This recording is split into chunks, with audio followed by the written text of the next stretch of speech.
Hi there, Dr. Sheep here. Welcome back to another project video. Roll the intro, I guess. I didn't have anything to say there. Hey there, YouTubers.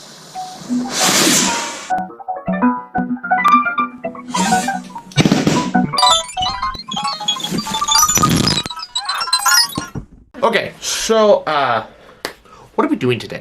We are going to make a pinhole solar eclipse viewer. Now, if you don't know what I mean by that, take a piece of paper and you just do this. Boom, done. Pinhole solar eclipse viewer. See, it's a little hole. You can make it bigger, of course. You're not limited to just that size. But my problem with that is it's hard to make a nice circle. Now, there are other ways. I could use a sturdier piece of paper or a piece of cardboard, and it would be perfectly fine. But I'm not satisfied with that. That's the entire thing. You use that. You can look at an eclipse with it. You look at my vlog. Here's some footage of that.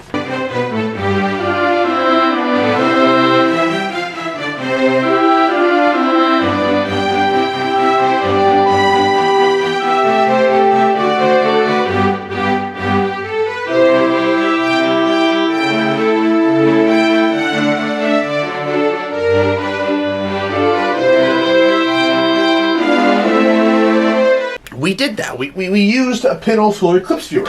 You can also use glasses. I'm going to use a telescope for April 2024, which is in a few weeks. But I decided that there's a different way of doing this, and it's using industrial products, wood, metal.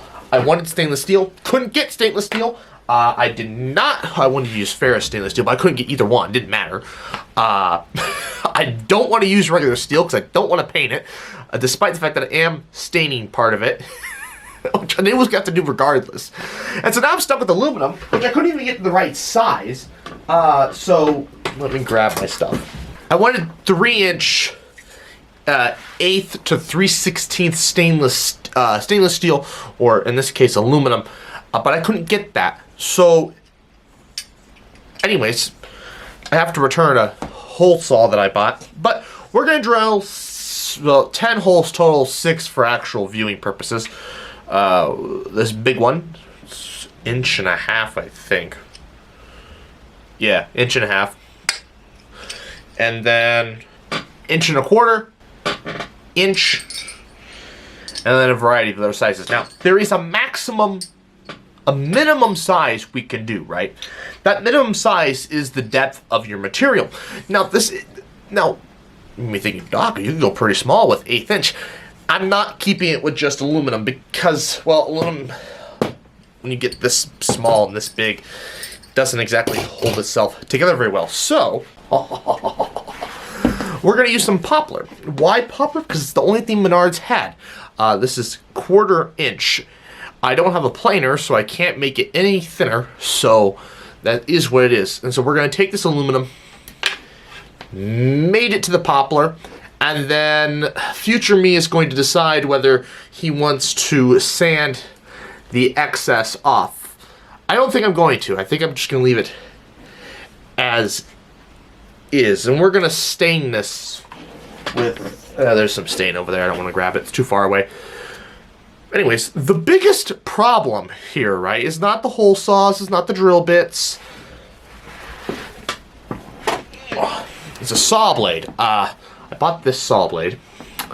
It says it'll work on non-ferrous metal. We're going to find out. There's no battery in it, so don't worry. Don't worry about me just putting a freaking saw blade to my face. Yeah, how about that for a thumbnail? I don't know what I'm doing. Anyways, I'm just going to cut to the process. This is literally going to take, well, it's going to take me a few hours, but you seconds before we go to stain. Okay, this is the 3rd time I've tried recording this audio, so we're going to see how this goes. Step 1 is we need to cut the material. After measuring, of course. So I cut the aluminum, I cut the poplar. That was actually the easiest part. The saw blade made really great work of the aluminum. The poplar, it splintered it quite a bit, but oh well. Next is to just drill holes. So I started with the hole saw. This proved to be more difficult than I originally imagined, and rightfully so.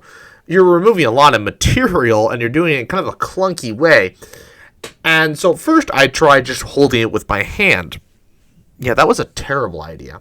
Then I tried using all these spring clamps, and you'll see many of these videos of using the hole saw and the auger bits, going down further in sizes, focusing only on the aluminum at this part. And you'll see just all these spring clamps. Yeah. Well, the big problem was I thought I had these big clamps with me. I did not. They were at my parents'. Thought they would have worked anyways. So I need to upgrade and get different clamps. And you've already seen that. That are the C clamps. These C clamps made this so much easier. So once I drilled holes through things, I'm going to skip a step here, sanding. I'm going to do a little time lapse of me just sanding. There's quite a bit of footage of me sanding, so we'll skip that and we'll go straight to drilling holes through the poplar. So the easiest way I found was to drill the corner holes, because I'm going to be holding this all together with bolts and machine screws, and so I found it was best to drill holes there first, put in the screws, the bolts, and then drill the next hole. The next hole would be, the hole saws and then all of the auger bits. And this would be doing just the wood. Now, this has led to a subpar product compared to I've just done it all at once. And I say subpar because when you're trying to drill through the aluminum with the hole saw, it skips and jumps around. I actually had to throw away a piece of aluminum because I cut too thin of a wall. It's still sitting in my pile of scrap aluminum / recycle aluminum. I kind of want to cut the scrap part off and melt it down, but I don't know, future things. So I found the process I did was not as easy, but the C-clamps. Oh, the C-clamps. This was many weeks apart when I did this, and the C-clamps made things so much easier. These were the proper things to use in this situation, and when I say that, that's because I'm using a coffee table. This is all sitting on my coffee table. I don't have a workbench at my house. I barely have a workbench at my parents'. I don't have a workbench at all. So, C-clamps have become my friend. Actually, in the next video, C-clamps are really helping me out with that one as well. And so they were just far and above a better product than using the spring clamps. And so here is your sanding montage, and then we will stain.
It has been a long time since I've stained, so my techniques are not great. Also, the sanding, there was more footage, but it was weirdly focused on my crotch, so we're not going to show that. I don't have an OnlyFans, so. Anyways, back to the staining.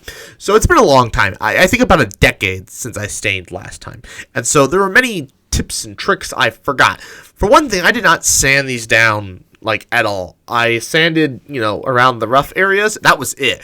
The whole thing probably should have been sanded down to, I don't know, 400 or 500 grit probably. I don't think 5,000 grit's necessary. I watched this guy who was talking about, depending on the wood, if you sand too far, you're just filling in the holes with really fine dust and makes it hard for it to take up stain. I don't know. What do you guys think? Leave a comment. So anyways, I was at Menards. I picked up Minwax Wood Finish Penetrating Stain Red Chestnut 232. That's the stain I used. I don't know. It's oil paste. It worked. And then the guy at the store sold me a super tough staining pad. I didn't like the staining pad. You're supposed to use a natural cloth, I'm pretty sure. And these are all artificial. And they left little bits of themselves behind in the finished product, which is not good. Now, granted, had I actually done a better job of sanding, that probably wouldn't have happened, but I digress. So, I put on 2 coats. I don't know if I did this correctly. You can probably just watch this and be like, oh my god, what is this guy doing? I don't know. That's the thing. Moving on to the next scene, it was time to do a clear coat. So I ran a test because I wanted to make sure that my clear coat wasn't going to affect my stain. Is it necessary that I do a clear coat? No, that's what the stain is for. But I just didn't like how matte the stain looked, so I wanted something glossy. So I used what I used on the rocket ship from several videos ago. It was Rust-Oleum's Painter Touch 2x Ultra Cover Gloss Clear. Yeah, seals wood, metal, plastic, and more. Huh. Why would you ever want to use this on metal? Oh, well, I guess steel. You would use it on steel. But yeah, I used that, and it did a good job. Yeah. So now that's it. That was it. After all that was finished, the next step is to just assemble everything. So I grabbed my ratcheting screwdriver, and the really small wrench I purposefully bought for this project so that it would work, and I just kind of threw them together, and now I have a finished product. Am I proud of it?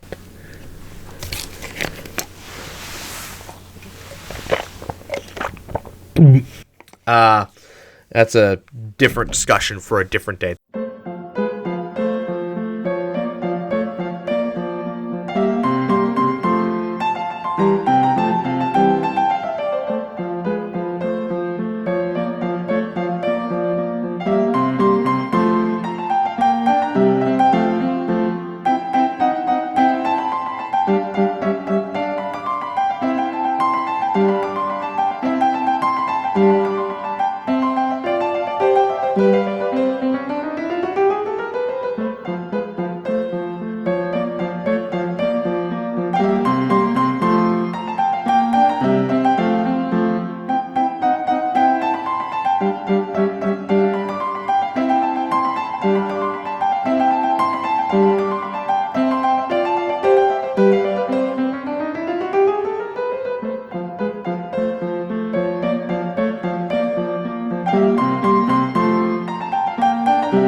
done.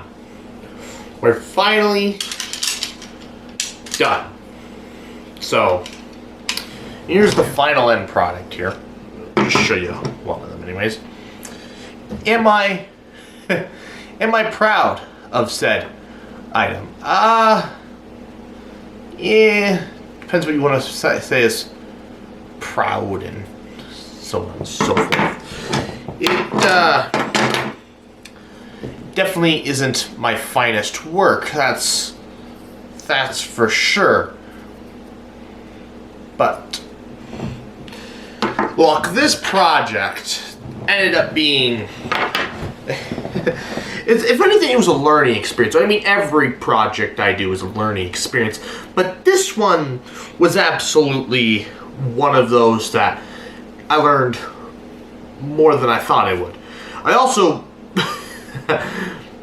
relearned a lot of things I had forgotten since I took a woodshop class in high school. You know, sanding, staining, clear coating. And I'm thankful for it. However, I will say that I don't think I'm going to redo this anytime soon. And I don't even know if these will work. These are really thick. Phil and I were just talking about this. Like, are you sure these are going to work? I'm like, I don't know. But if you want to see these things actually, see if these solar eclipse viewers will actually work, then go over to the vlog channel sometime after April 8th. That's when the eclipse is. It should be up. I'm going to probably guess that Wednesday or that Tuesday. Probably that Wednesday. But anyways, I'd like to thank you all for watching. Please like, comment, share, and subscribe. New videos end of each month. And then as for the timing, 11, noon, 1. Sometimes we vote. So subscribe and good night. Subs for trees. Subs for trees. Subs for trees. Subs for trees. Oh, you're still here? I thought I told you to go home. Oh, you want more? I'm flattered. Check out the playlist. If you want exclusive content, check out my Instagram, Dr_Sheep_YouTube. That's all lowercase. If you want to help the earth, subscribe. When I reach 100 subscribers, I'm going to plant 10 trees. If you feel that's too small, then check out my channel chart where I lay out even bigger goals. Finally, stick around for the next 20 seconds to give me that sweet watch time. Bye.